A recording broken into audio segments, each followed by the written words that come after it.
You signed up for a free trial 3 weeks ago, meant to cancel it before getting charged, and now you're staring at $19.99 on your credit card for a service you used exactly once. Ever wonder why you keep falling for this same trap even though you swear you'll remember next time? Today, I'll explain why free trials are designed to make you forget like you're 5 years old. By the end, you'll understand the exact psychology and systems these companies use to turn your forgetfulness into their most profitable business model. Here's the thing nobody tells you. Free trials aren't designed to let you test a product risk-free. They're designed to exploit a very specific weakness in how your brain handles time and decision-making. Companies have spent millions of dollars researching exactly how long you'll stay engaged, when you'll lose interest, and precisely when you'll forget to cancel. This isn't accidental. It's the entire business model. They're not selling you a streaming service or a meditation app or premium cloud storage. They're selling your future self down the river and betting cold, hard cash that you won't notice until it's too late.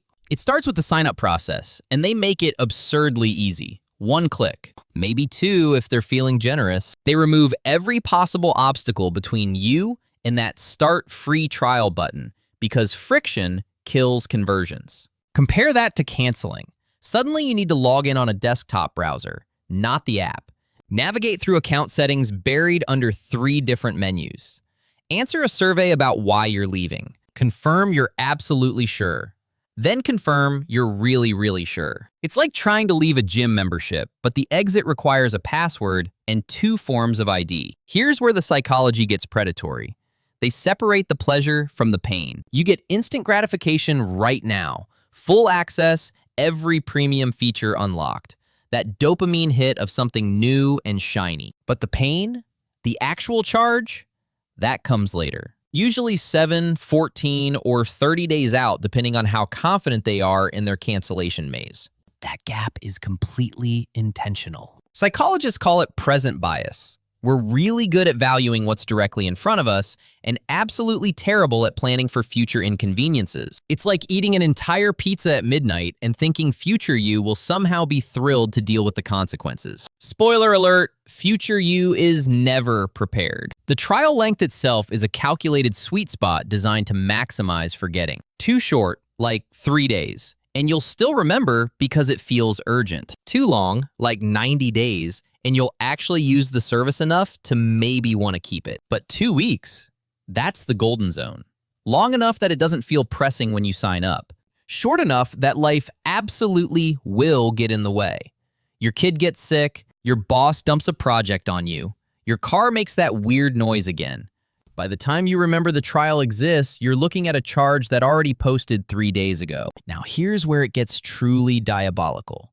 They know exactly when to stay silent. Most companies won't send you a reminder email, and if they do, it arrives 24 hours before the trial ends, right when you're least likely to take action. It's buried under 50 other emails, arrives at 3 a.m. when you're asleep, and uses a subject line that looks like every other promotional garbage you ignore. Or they send tons of emails during the trial about features and tips and content you might like, training you to tune them out completely.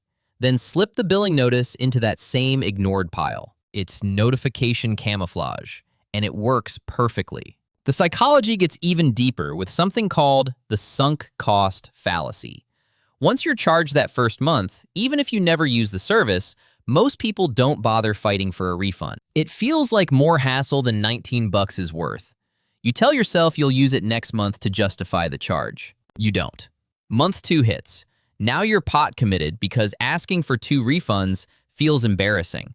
Month 3 arrives and you've officially forgotten the subscription exists entirely until you're reviewing your bank statement 6 months later. But wait, because there's another layer most people never notice. Companies deliberately price their subscriptions just below your pain threshold. Not $50 a month where you definitely notice and cancel.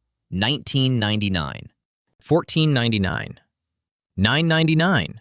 Small enough that questioning it feels petty. Small enough that you'll rationalize keeping it just in case you need it someday. They've tested these price points extensively and know exactly where your brain stops caring enough to take action. This matters because these companies have turned human forgetfulness into a science, and you're the lab rat. The average American has 12 subscriptions and actively uses maybe 5 of them. We're hemorrhaging money on services that sit in the background, like expensive digital houseplants nobody remembers to water. The subscription economy is now worth over $1 trillion globally, and a massive chunk of that comes from people paying for things they don't use, forgot they signed up for, or can't figure out how to cancel. You're not stupid. You're not uniquely forgetful. You're just a human being with a normal brain going up against teams of behavioral psychologists and user experience designers whose entire job is exploiting your cognitive blind spots. But here's what you need to understand. They A/B test everything. How many days until charging converts best? What cancellation flow loses the fewest subscribers? Which email subject lines get ignored most reliably? Whether hiding the cancel button under manage subscription or billing settings keeps more people trapped. Every element is refined through thousands of experiments until they've built the perfect forgetfulness machine. They've essentially weaponized your good intentions and turned optimism into a revenue stream. The really insidious part? They're betting on your self-image working against you. You consider yourself responsible, organized, someone who handles their finances properly. So when you forget to cancel, your brain does something clever. It protects your ego by reframing the subscription as intentional. You must have wanted to keep it. You probably got some value from it. Admitting you simply forgot feels worse than pretending you meant to subscribe all along. That psychological trick alone keeps millions of subscriptions active that should have been canceled months ago. The actual solution isn't trying harder to remember, because you're playing against a system designed by professionals who know you'll fail. Instead, set a phone alarm for 2 days before the trial ends, the exact second you sign up. Use a virtual credit card through your bank or a service like Privacy that lets you set spending limits or freeze cards instantly. Some people create a dedicated email address just for trials, so reminders don't get lost in the noise. Others use calendar reminders with obnoxious notification sounds that force acknowledgement. You need systems, not willpower, because willpower loses to behavioral design every single time. Some companies are actually changing their approach, mostly because regulations are forcing their hand. The FTC has started cracking down on dark patterns and requiring clearer cancellation processes. Some states now legally require reminders before charging. A few ethical companies make canceling as easy as signing up because they actually believe in their product. But let's be real. Most companies offering free trials are still banking on your failure to cancel because the math works beautifully for them. For every 10 people who sign up for a free trial, maybe 3 cancel on time, 2 cancel after the first charge, and 5 become long-term accidental subscribers paying for something they barely use. Free trials aren't customer acquisition tools designed to convert you through quality and value. They're behavioral traps designed to convert you through forgetfulness and friction. They bet millions of dollars that you'll forget, that canceling will feel like too much work, that you'll rationalize the charge instead of fighting it. And statistically, they're right. You will forget. The system is built to make sure you do. To recap, companies make sign-up effortless and cancellation intentionally painful. They separate pleasant from pain using present bias, so future you deals with consequences. Trial lengths hit the perfect forgetting zone, where life gets in the way. Reminder emails either don't exist or arrive too late to help. Once charged, sunk cost fallacy keeps you subscribed even when you don't use the service. Pricing sits just below your pain threshold, so you won't bother canceling. Every element is A/B tested and optimized to exploit your cognitive blind spots. You're not forgetful. You're up against professionals who've made forgetting profitable. So here's the real question.